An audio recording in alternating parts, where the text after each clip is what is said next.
باوقار علماء کرام، معزز سامعین،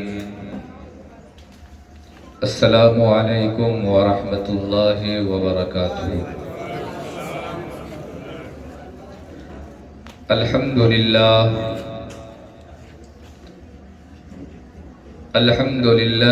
رب العالمین، الرحمن الرحیم مالک یوم الدین۔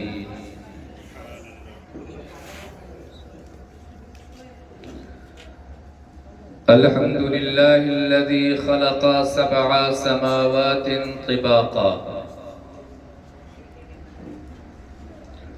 اللہم لک الحمد کلہ ولک الشکر کلہ ولک النعم کلہا، وأشهد أن لا إله إلا الله وحده لا شريك له، وأشهد أن سيدنا وعظيمنا وقائدنا وقدوتنا سيدنا محمدا عبده ورسوله، والصلاة والسلام الأتمان الأكملان الأدومان المتلازمان المباركان على سيدنا محمد وعلى آله وصحبه أجمعين، أما بعد، فأعوذ بالله من الشيطان الرجيم، بسم اللہ الرحمن الرحیم، وَلَسَوْفَ يُعْطِيكَ رَبُّكَ فَتَرْضَى۔ صدق اللہ مولانا العظیم وبلغنا رسولہ النبی الامین المتین الکریم، ونحن على ذلك لمن الشاہدین والشاکرین، والحمد للہ رب العالمین۔ آئیے کچھ سننے اور سنانے سے پیشتر نبی رحمت، آقائے نعمت، جناب احمد مجتبی محمد مصطفیٰ صلی اللہ علیہ وسلم کی بارگاہ میں درود پاک کا خراج عقیدت پیش کریں اور بآواز بلند درود پاک پڑھیں۔ اللہم صلی علی سیدنا شفیعنا نبینا مولانا محمد وبارک وسلم، صلاة و سلاما علیک یا رسول اللہ صلی اللہ تعالی علیہ وسلم۔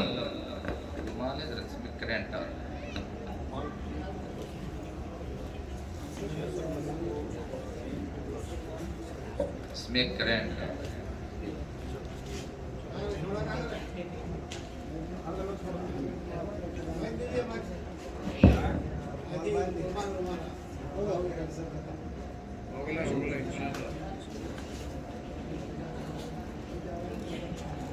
درود شریف پڑھیں۔ اللہم صلی علی سیدنا شفیعنا مولانا محمد بارک وسلم علیہ، صلاۃ و سلام علیک یا رسول اللہ صلی اللہ تعالی علیہ وسلم۔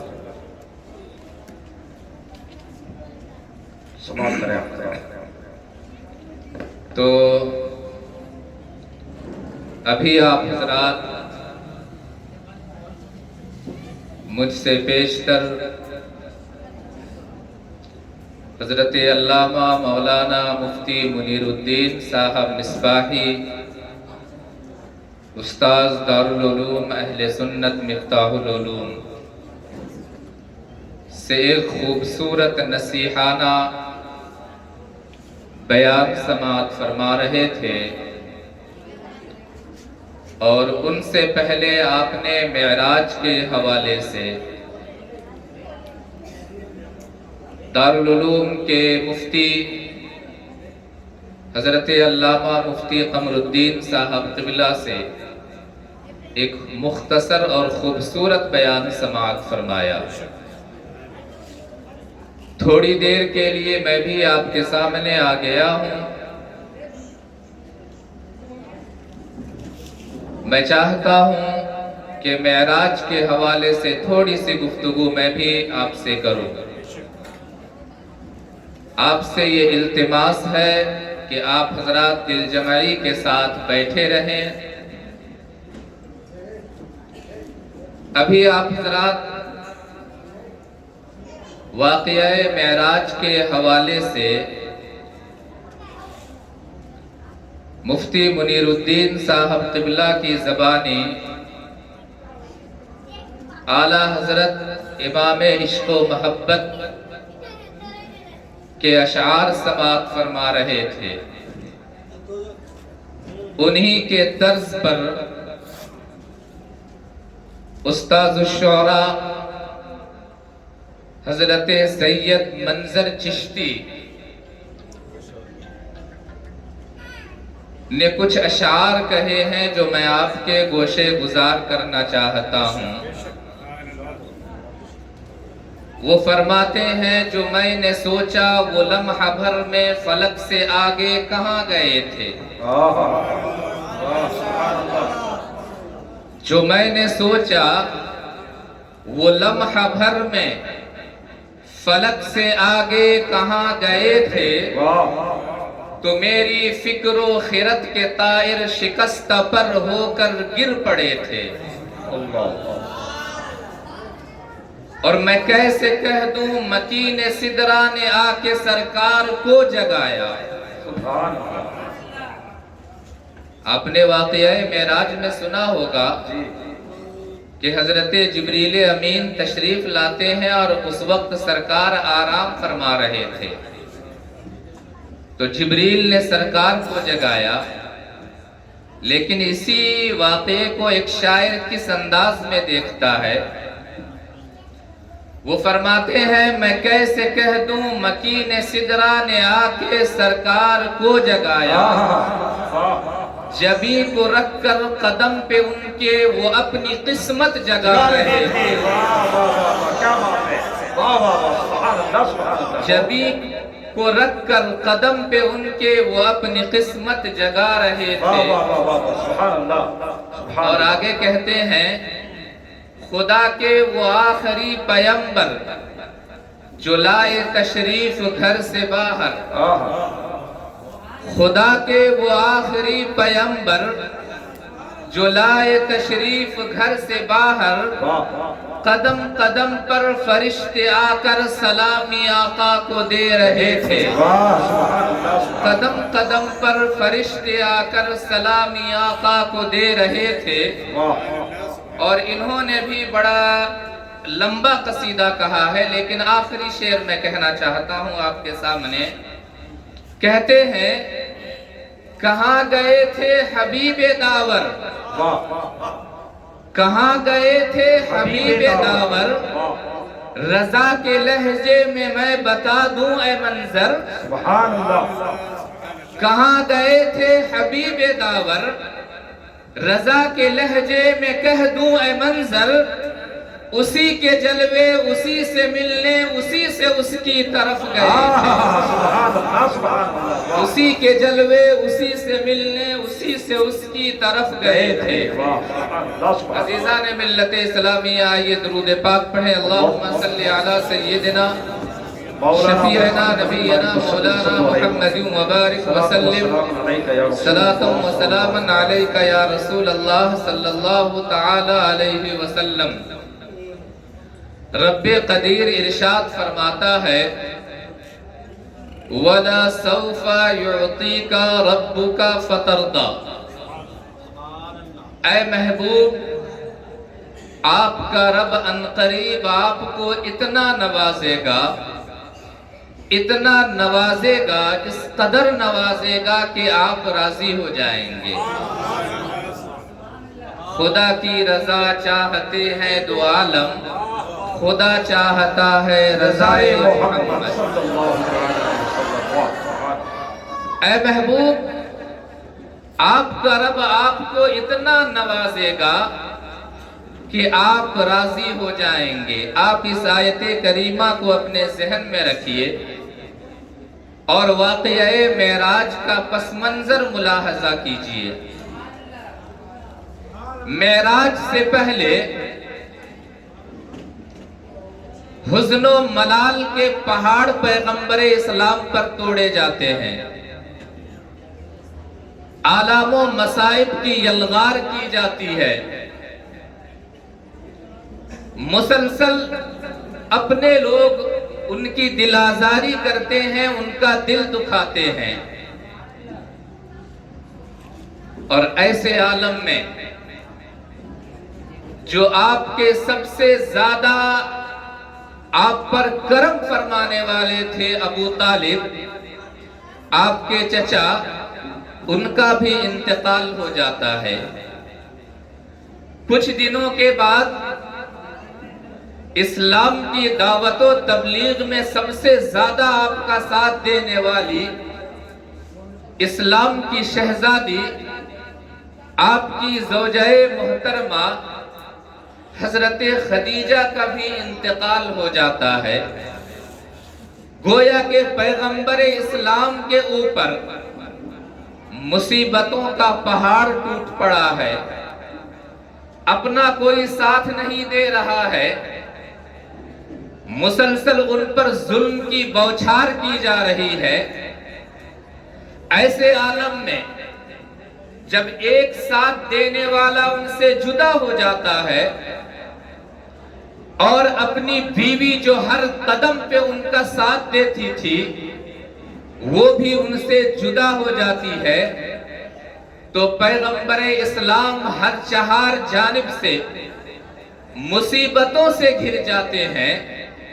ایسے عالم میں ضرورت تھی اس بات کی کہ پیغمبر کی دلجوئی کی جائے، پیغمبر کی حوصلہ افزائی کی جائے، پیغمبر کو دل شکنی سے بچایا جائے۔ عزیزان ملت اسلامیہ، ایسے عالم میں رب قدیر جبریل امین کو بھیجتا ہے اور کہتا ہے، اے جبریل جاؤ، میرے محبوب پر مصیبتوں کے پہاڑ ٹوٹ پڑے ہیں، ان کے چچا کا انتقال ہو گیا ہے، ان کی بیوی بھی ان سے جدا ہو چکی ہے، میں نہیں چاہتا ہوں کہ ایسے وحشت کے عالم میں میرا محبوب تنہا رہے، میرا محبوب اکیلا زندگی گزارے، اے جبریل جاؤ، میرے محبوب کو بلا لاؤ، میں خود آج اس کی دلجوئی کروں گا، میں خود آج اس کی دل شکنی کو دور کروں گا، آج اس کی حوصلہ افزائی میں خود کروں گا۔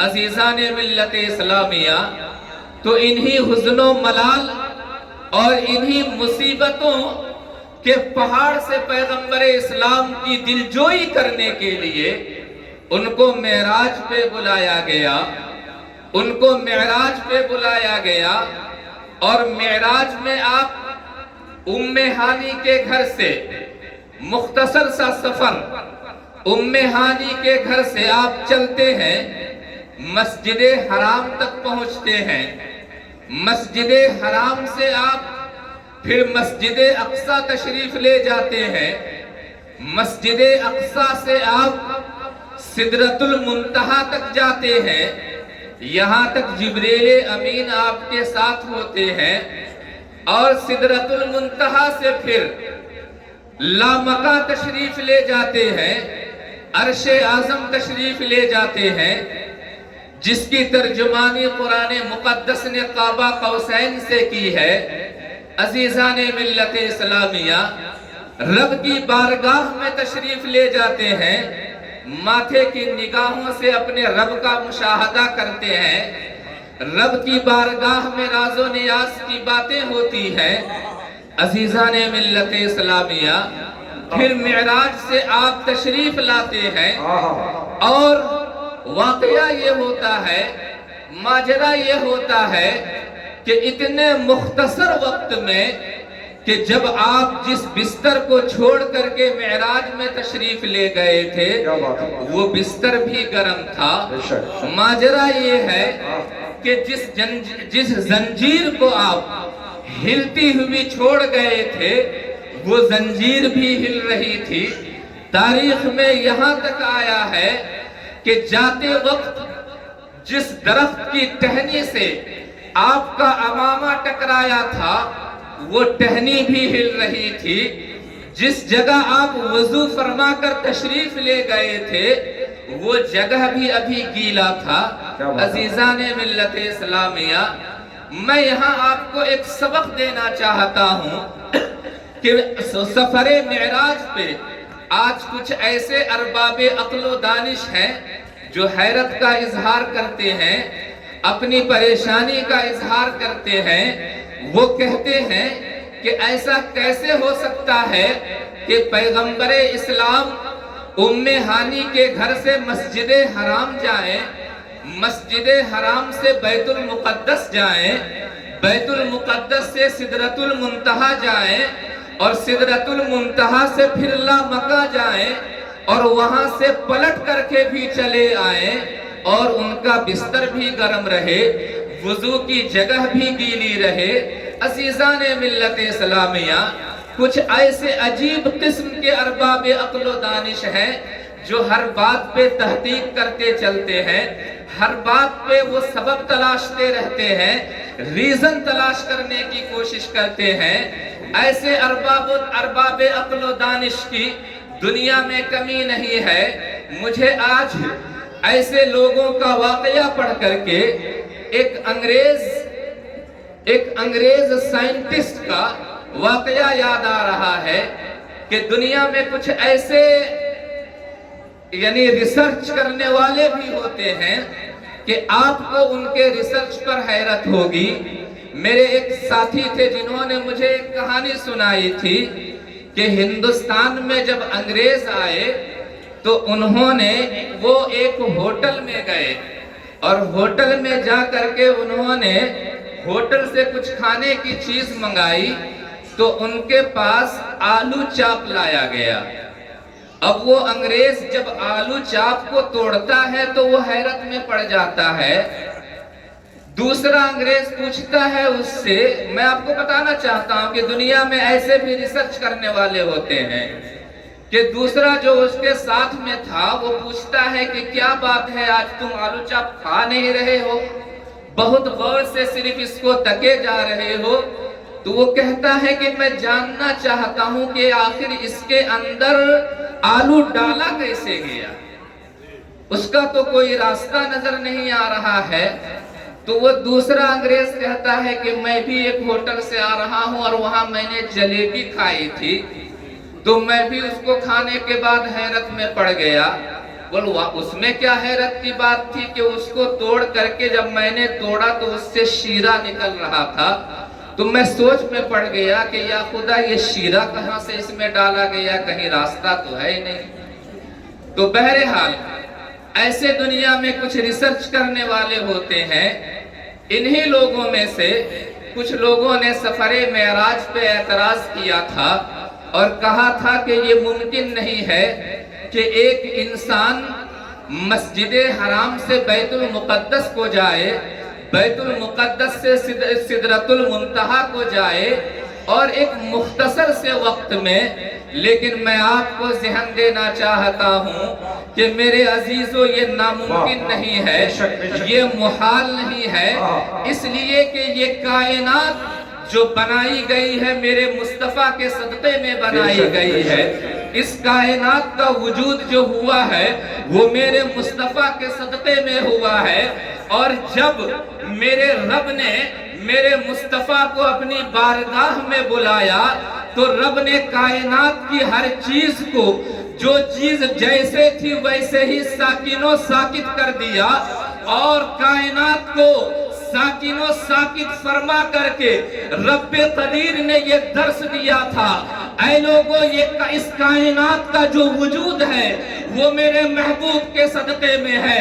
جب تک میرے محبوب کا وجود اس کائنات میں رہے گا تب تک اس کائنات کا نظام چلتا رہے گا، اور جس دن میرا محبوب اس کائنات سے میری طرف آئے گا اسی دن کائنات کو اسی حالت میں روک دیا جائے گا۔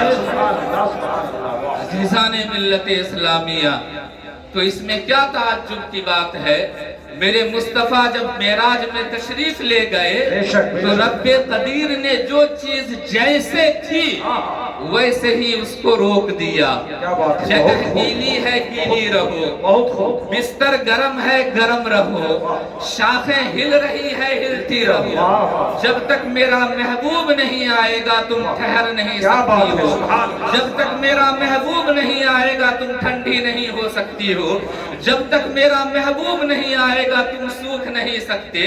عزیزان ملت اسلامیہ، گویا کہ ہمیں یہ درس ملا کہ کائنات کی جو بھی چیزیں ہیں وہ میرے آقا کے صدقے میں ہے، کائنات کا ذرہ ذرہ یہ میرے نبی کا صدقہ ہے، میرے نبی کے وجود کا صدقہ ہے۔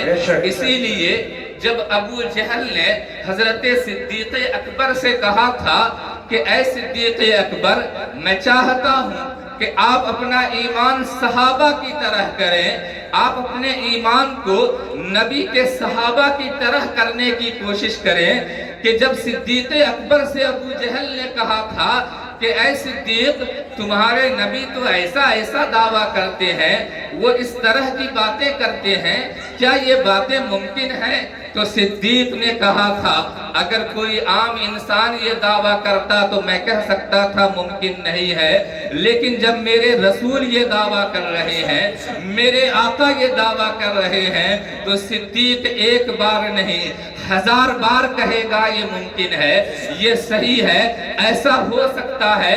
اور صحابہ نے بلا چون و چرا نبی کی بات کو تسلیم کیا تھا، آقا کرام کی باتوں کو تسلیم کیا تھا۔ یہاں پہ مجھے ایک صحابی کا واقعہ یاد آ رہا ہے جو میں آپ کے سامنے رکھنا چاہتا ہوں اور آپ کو یہ درس دینا چاہتا ہوں۔ میرے عزیزو، آج حالات بہت زیادہ خراب ہو گئے ہیں، حالات اس قدر خراب ہو گئے ہیں کہ اگر کسی کے سامنے نبی کی کوئی حدیث پڑھی جاتی ہے، نبی کی کوئی بات بیان کی جاتی ہے تو وہ علت تلاش کرنے کی کوشش کرنے لگتا ہے، نبی کی باتوں کو اپنے عقل کی کسوٹی پہ پرکھنے کی کوشش کرتا ہے۔ اگر آپ بھی ایسا کرتے ہیں تو یقین مانیے آپ کو اپنے ایمان کا جائزہ لینے کی ضرورت ہے۔ جب بھی پیغمبر اسلام کی بات ہمارے سامنے آئے گی، سر خم تسلیم کیا جائے گا، سر کو جھکا دیا جائے گا، اس لیے کہ یا رسول اللہ یہ جان بھی آپ کا صدقہ ہے، یہ سر بھی آپ کا صدقہ ہے۔ عزیزان ملت اسلامیہ، میں ایک صحابی کا واقعہ آپ کے سامنے رکھنا چاہتا ہوں۔ وہ صحابی حضرت خزیمہ ابن ثابت ہیں جنہیں ذو الشہادتین کے نام سے یاد کیا جاتا ہے۔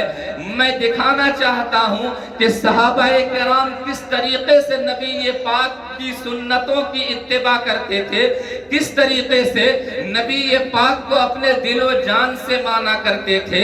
عزیزان ملت اسلامیہ، حضرت ذو الشہادتین ہیں جن کا اصلی نام خزیمہ بن ثابت ہے۔ ایک مرتبہ ایک یہودی پیغمبر اسلام کی بارگاہ میں آتا ہے اور وہ یہودی نبی پاک سے کہتا ہے اے محمد، آپ نے مجھ سے ایک زرہ خریدی تھی، آپ نے اس کی قیمت ادا نہیں کی ہے، میں چاہتا ہوں کہ آپ مجھے وہ قیمت ادا کر دیں۔ سرکار دو عالم صلی اللہ علیہ وسلم فرماتے ہیں اے یہودی، جو زرہ میں نے تم سے لی تھی اس کی قیمت تو میں نے تمہیں اسی وقت ادا کر دی تھی، اس کی قیمت میں نے تمہیں اسی وقت دے دیا تھا۔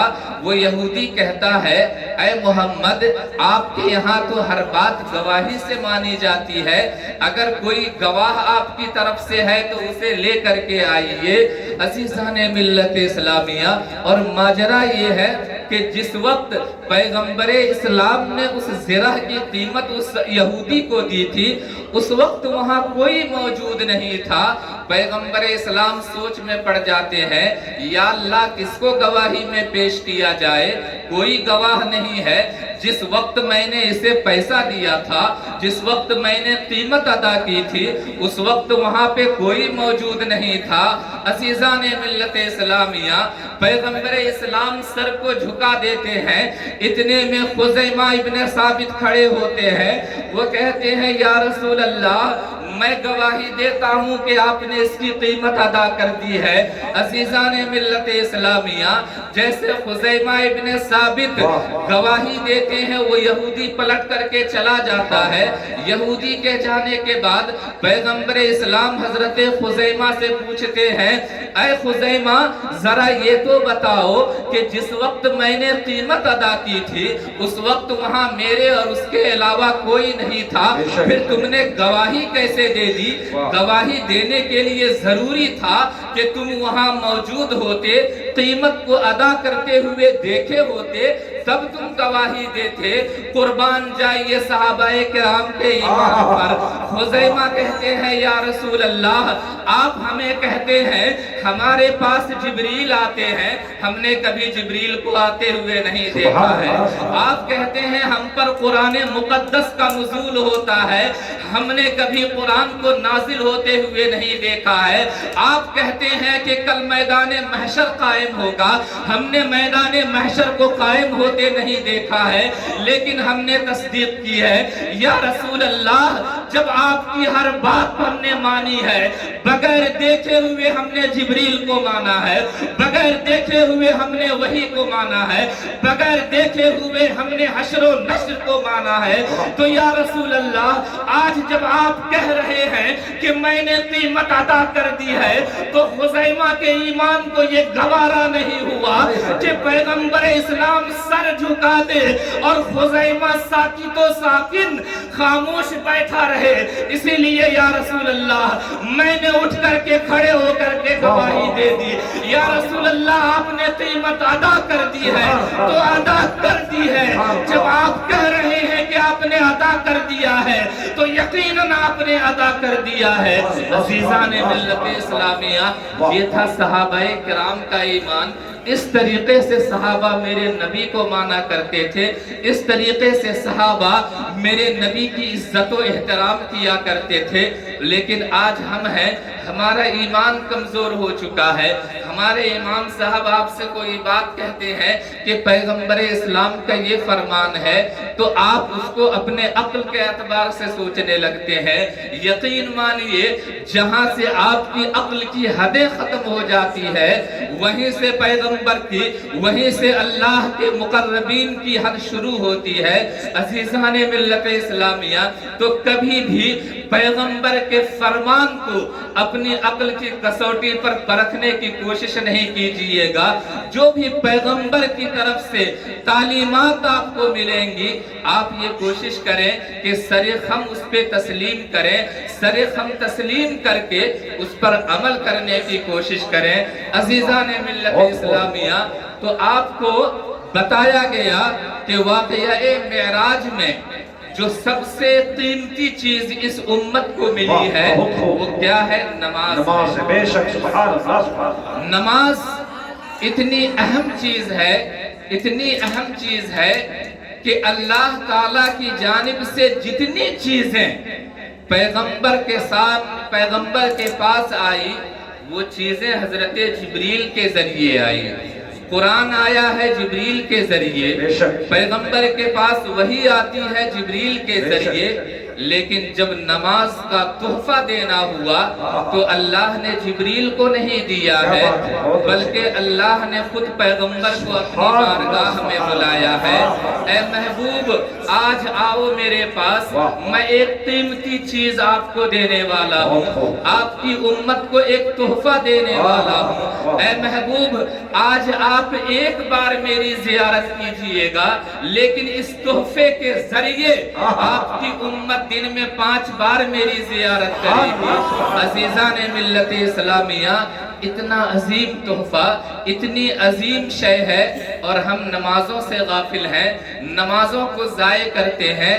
میرے عزیزو، میں آپ سے مؤدبانہ اور مخلصانہ یہ گزارش کرنا چاہوں گا کہ آپ نماز کی اہمیت کو سمجھنے کی کوشش کریں، نماز کی قیمت کو سمجھنے کی کوشش کریں کہ یہ نماز آپ کے لیے وہ تحفہ ہے جو جبریل کے واسطے سے نہیں دیا گیا ہے، بلکہ خود پیغمبر نے، بلکہ خود اللہ نے بلا واسطہ پیغمبر کو عطا کیا ہے۔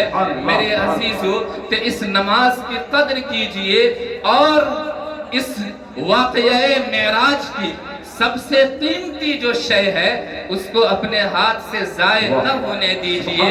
بس اسی میسج کے ساتھ اور اسی بات کے ساتھ میں آپ سے الوداع ہوتا ہوں، میں رخصت لیتا ہوں۔ امید ہے کہ آپ ہماری باتوں پر عمل کریں گے۔ جب بھی آپ کے سامنے پیغمبر اسلام کی بات آ جائے گی تو آپ اپنے سر کو جھکا دیں گے، اور جب بھی نماز کے لیے مؤذن آپ کو صدا دیں گے تو آپ ہر کام کو چھوڑ کر کے مسجد کی جانب رواں اور دواں ہوں گے۔ اسی میں یہی حقیقت میں نبی کی اتباع ہے، یہی حقیقت میں غلامی ہے، اور یہی حقیقت میں غلامی کا اظہار ہے۔ اگر آپ حقیقت میں پیغمبر اسلام کی غلامی کا اظہار کرنا چاہتے ہیں تو آپ کو جیسے ہی آپ کے کانوں میں مؤذن کی آواز پڑے حی علی الصلاۃ، آؤ نماز کی طرف، آؤ نماز کی طرف، تو آپ ہر کام کو چھوڑیں اور نماز کے لیے مسجد کی جانب رواں دواں ہو جائیں۔ اللہ تبارک و تعالی سے دعا ہے کہ مولا تبارک و تعالی ہم سب کو سچی بات سننے کی اور سن کر اس پر عمل کرنے کی توفیق رفیق عطا فرمائے۔ وآخر دعوانا ان الحمدللہ رب العالمین۔ سبحان اللہ، سبحان اللہ۔